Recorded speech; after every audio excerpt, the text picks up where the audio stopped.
Imagine you're handed the keys to a 5,000-year-old civilization. Right, no pressure. Yeah, zero pressure. You have over 1.3 billion people looking to you, and your mandate is just staggering. You have to fix a complex economy, root out deeply embedded systemic corruption, and somehow restore the entire nation to this undisputed global prominence. And, you have a couple of massive, completely unmovable deadlines to get it all done. Exactly. So where do you even start? Because if you're tackling a project that massive, you don't just wing it, you need a blueprint. Oh, for sure. And you need a blueprint that accounts for, every single variable. You aren't just sketching out economic policies here. You are attempting to engineer society, culture, and governance all at once, in real time. Which is exactly the blueprint we're opening up for you today on this deep dive. We're getting into a foundational stack of sources centered around one incredibly influential book, which is The Governance of China, Volume 1 by Xi Jinping. Right, published back in 2014. Yeah, 2014. It's this massive collection of speeches, talks, interviews, and correspondence from late 2012 to mid-2014. And our mission today is to extract the core philosophy, the operating logic, and, the underlying worldview presented in these pages. We're looking at this as the ultimate manual for how the leadership views China's past, its present, and its trajectory. Well, before we go any further, I really need to lay down some clear ground rules for our discussion today. Yeah, that's important. Because these sources outline the explicit political ideology of the Communist Party of China, the CPC. It is crucial to state right up front that we are not here to take sides. We aren't here to debate the ethics or, endorse these viewpoints. Right, we are total neutral here. Exactly. Yeah. Our goal is strictly impartial and analytical. We're going to unpack the frameworks and arguments exactly as they are presented in the original material. The objective is simply to help you, the listener, understand the architecture of this worldview. That is the perfect framing. We are here to read the blueprint, not to argue with the architect. And honestly, looking through these speeches, we are going to be covering some really striking ground today. Oh, absolutely. We're getting into this overarching goal they call the Chinese dream, the really intense internal anxiety over corruption, and some strategic concepts that honestly just caught me off guard, like this idea of wading across the river by feeling for the stones. It is undeniably dense political theory. But what I find so interesting is how the book actually opens. It starts in a very grounded visual place before you even get to the first speech. Okay, let's unpack this, because the very first thing you encounter are 45 photographs of the author. And they really stood out to me. Yeah, they aren't your typical political headshots. Not at all. When you think of official state media portraits, you usually picture, I don't know, a very stiff, formal guy in a suit standing behind a podium or sitting at a massive mahogany desk. That is definitely not what this is. No, the curation of those images is highly deliberate. What's fascinating here is that they are deploying a specific rhetorical strategy before you read a single word. Right, they are telling this chronological story of, dirt under the fingernails labor. There's this one shot from 1972 of a young Xi Jinping in a rural Shaanxi village where he was sent as an educated youth. And then it jumps forward. Yeah, you jump to 1983, and he's the party secretary of Zhengding County. But he's not in an office. He has literally dragged a desk into the middle of a dirt street to collect opinions from local residents. Oh. Then fast forward to 1995. He's in Fujian province holding a shovel, physically digging mud to reinforce a dike against flooding. In 2007, he's wearing an apron, serving food to the elderly at a nursing home. And they don't just stick to domestic labor either. They want to show a well-rounded, approachable figure on the global stage, too. Right. I actually did a double take at one from 2012. He's in Ireland wearing this long, dark winter coat, and he's right in the middle of a field kicking a Gaelic football while the crowd watches. Yeah, that one is definitely unexpected. Plus, there are these very intimate family shots, cycling with his young daughter on the back of his bike or pushing his elderly father in a wheelchair. So I just have to ask on behalf of anyone listening, is this just incredibly savvy political branding, or is there a functional structural reason they need to project this specific image? How do you mean?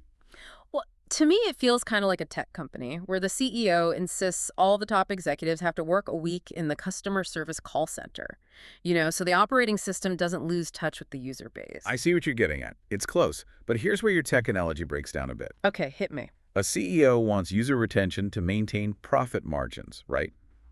The philosophy we are looking at here frames this connection as a matter of literal life and death for the state. Wait, life and death? Literally. The concept tying all those photos together is called the mass line. The speeches explicitly describe this as the CPC's fundamental lifeline. It all boils down to the phrase, from the people to the people. Meaning the leadership has to constantly pull its data from the ground level. Exactly. The foundational argument here is that the people are the ultimate creators of history and the only real judges of the party's effectiveness. The speeches state point blank that the biggest danger for a ruling party is becoming divorced from the masses. So it's not just about looking good. No, not at all. If a tech company loses its users, it goes bankrupt. She makes the case that if the party acts pretentiously, puts itself above the people, and loses that grassroots connection, it will surely be abandoned by them. And that leads to the collapse of the entire system. Wow, okay. So those photos, they have visual proof of a required ideological credential. It's saying, I have my roots in the dirt. I know what the user is experiencing. So if the mass line is how they keep the data flowing from the users, let's shift to the actual operating system that's processing that data. The overarching ideological framework is called socialism with Chinese characteristics. Yes, a very famous phrase. And I have to admit, when I first read that, my eyes glazed over a bit. It sounds like a bumper sticker. What does it actually mean in practice? It's the absolute core of their governance model, actually, and you kind of have to break it into its two halves to understand it. First, you have the socialism part. The speeches insist that the fundamental tenets of Marxism must never be abandoned. If they are, the party loses its soul and its right to govern. Wait, I'm struggling with that, because anyone looking at modern China sees billionaires, massive tech conglomerates, and this booming private sector. That does not look like 19th century Marxism. How do they reconcile that? That is exactly where the Chinese characteristics half comes in. When they talk about holding on to Marxist tenets in a modern economy, it practically means the state ultimately retains absolute control over the commanding heights of the economy. So the big stuff. Right. The state controls the banking system, the land, the energy grid, the telecommunications. But underneath that state-controlled umbrella, they allow private enterprise and market forces to flourish, to generate wealth. Ah, so it really is a hybrid. It's a highly pragmatic synthesis. And they justify this using a principle drawn from Mao Zedong thought, which is called seeking truth from facts. Seeking truth from facts. That sounds incredibly simple, almost obvious. It sounds obvious to us now, yeah. But in the context of rigid 20th century communist dogma, it was revolutionary. Really? Why? Because it means you don't blindly follow an ideological textbook if it's producing bad results in the real world. If a strictly planned economy is causing stagnation and poverty, you don't blame reality for not fitting your theory. You adjust the theory. Exactly. You look at the objective facts of China's current stage of development and you adapt. Which requires an incredibly disciplined, unified party to execute. You can't have a million different local officials defining the facts however they want, just to line their own pocket. Oh, definitely not. And that brings us to one of the most intense, almost aggressive themes in these speeches from 2012 to 2014, the anti-corruption drive. There is a line here that I honestly can't stop thinking about. When addressing internal party purity, the phrase used is, worms can only grow in something rotten. Ugh, it's a visceral image. Right. And it highlights a deep existential anxiety that runs through the entire collection. The leadership believes that corruption is the fastest way to sever that mass line we just talked about. Because it separates the officials from the people. Precisely. The argument made here is that if graft and extravagance are allowed to spread, it will eventually lead to the destruction of a party and the fall of a government. They openly point to other nations where long pent-up corruption led to massive social unrest and the collapse of the state. They literally talk about locking power inside a cage of regulations. But doesn't the system itself kind of create the worms?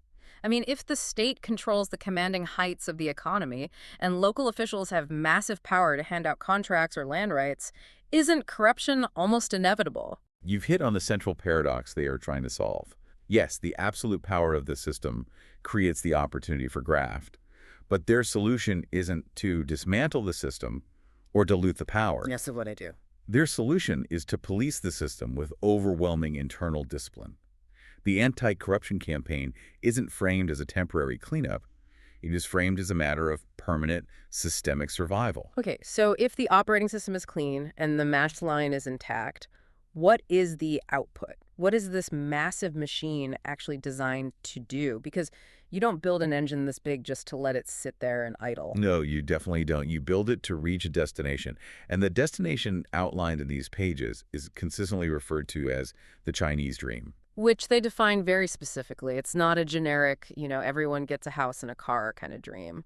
The definition used repeatedly is the great rejuvenation of the Chinese nation. If we connect this to the bigger picture, you really cannot understand the Chinese dream without understanding the historical trauma it is responding to. The century of humiliation. Yes.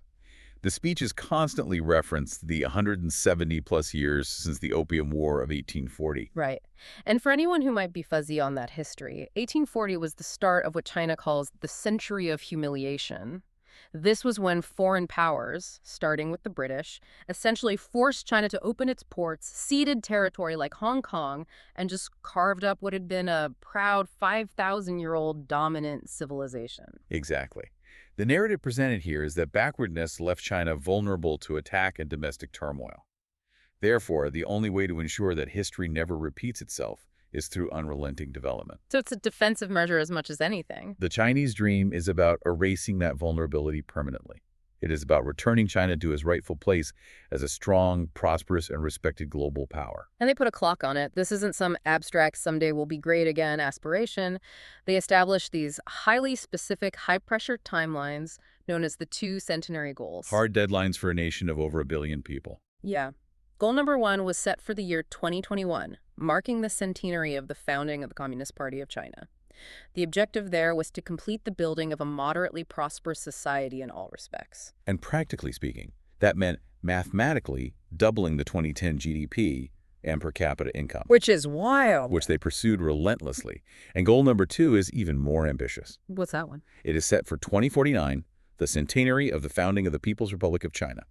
By that year, the mandate is to build China into a modern socialist country that is prosperous, strong, democratic, culturally advanced, and harmonious. Man, just think about the sheer weight of those deadlines on the bureaucratic machine.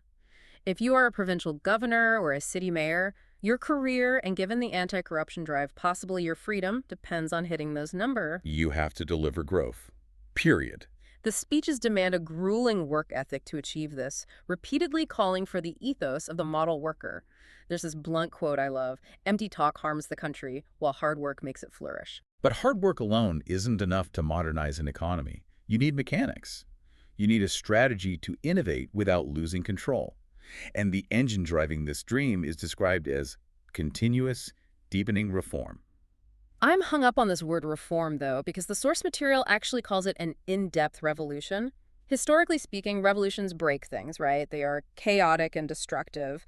But everything we've talked about so far, the mass line, the party discipline, the cage of regulations, is highly controlled. Right. It seems contradictory. Yeah, how do they reconcile leading a revolution while demanding absolute stability? Well, they manage it through a dual approach. On Yeah. one hand, you have top-level design, which is the macro, rigid, systemic planning from Beijing. Okay. But on the other hand, you encourage grassroots economic experimentation. And this brings us to one of the most famous strategic metaphors in modern Chinese governance, wading across the river by feeling for the stones. Oh, here's where it gets really interesting for me. Because when you say wading across the river by feeling for the stones, anyone working in tech or software today instantly recognizes that as Agile methodology. Oh, interesting connection. Yeah. You don't just write 10 million lines of code, close your eyes, and launch the entire new platform at once. If there's a fatal bug, your whole company drowns. Instead, you test a small, iterative step. You find a stable stone. Exactly. You step on the stone. Is it stable? Yes. Okay. Gather data and feel around for the next stone. It's basically testing in real time. And we can see exactly how this works in historical practice. Think about the special economic zones like Shenzhen. In the 1980s, Beijing didn't just declare, okay, the whole country is open to foreign capitalism today. Because that would have been chaos. Total chaos. Instead, they designated a few specific contained cities as stones. They tested market reforms there. When Shenzhen exploded with economic success, they took the data, incorporated it into the top-level design, and slowly expanded the policies outward. The speeches from 2012 to 2014 emphasize that this process of reform is always ongoing and will never end. So the system is constantly updating based on localized beta tests. But to write those continuous updates, They need brilliant developers. They need the next generation of talent. And a significant portion of this book is actually dedicated to addressing the youth. Because the burden of the 2049 goal, that final massive centenary deadline, is placed squarely on the shoulders of the younger generation. There's a beautifully poetic line directed at young people here. Learning is the bow, while competence is the arrow. The idea being that your academic foundation gives you the tension and power, but your practical hands-on skills are what actually hit the target. And they are aggressively recruiting for this. Yeah, there's a fascinating address to a group called the Western Returned Scholars Association. This is a crucial piece of the puzzle. Because for decades, China suffered from brain-drain-top students going to the US or Europe for university and then just staying there. Right. So this speech is a direct emotional appeal to Chinese students studying abroad to come home. It tells them to integrate their personal ambitions with the country's rejuvenation.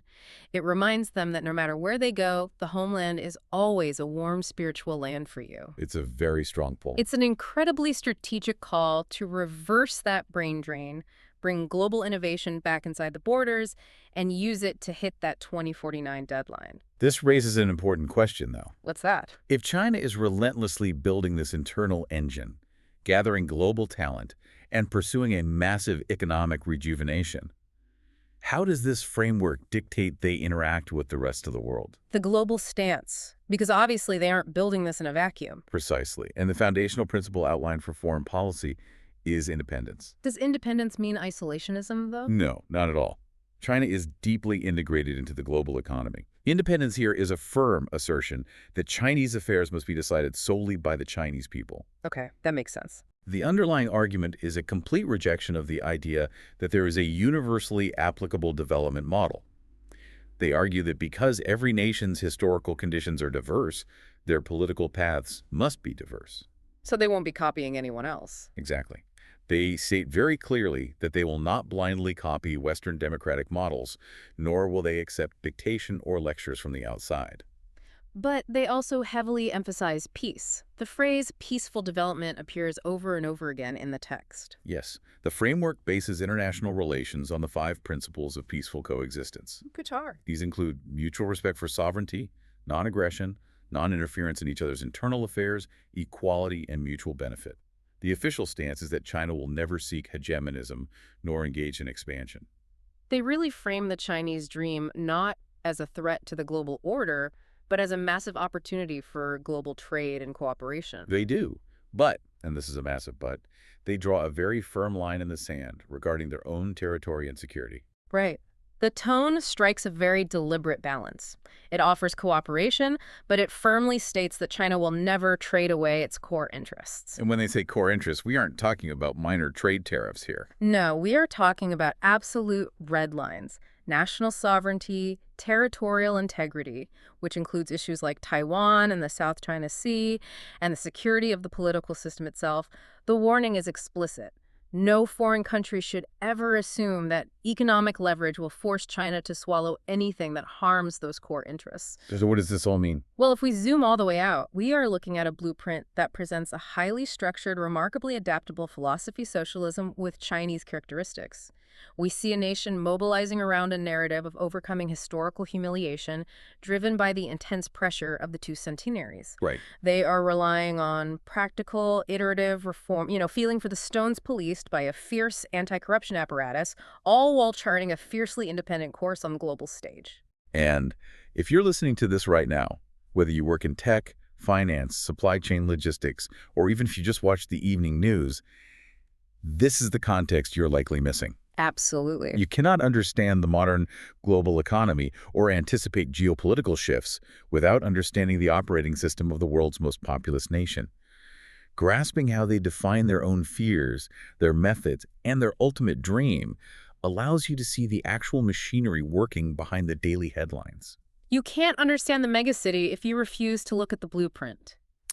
Which brings us to a final thought for you to mull over today. I love these. We talked about how this framework explicitly rejects the idea of a universal development model. It argues that every nation has to find its own unique path. But we live on a shrinking planet with a deeply intertwined global economy. So what happens when distinct, deeply rooted national dreams and entirely different operating systems inevitably collide?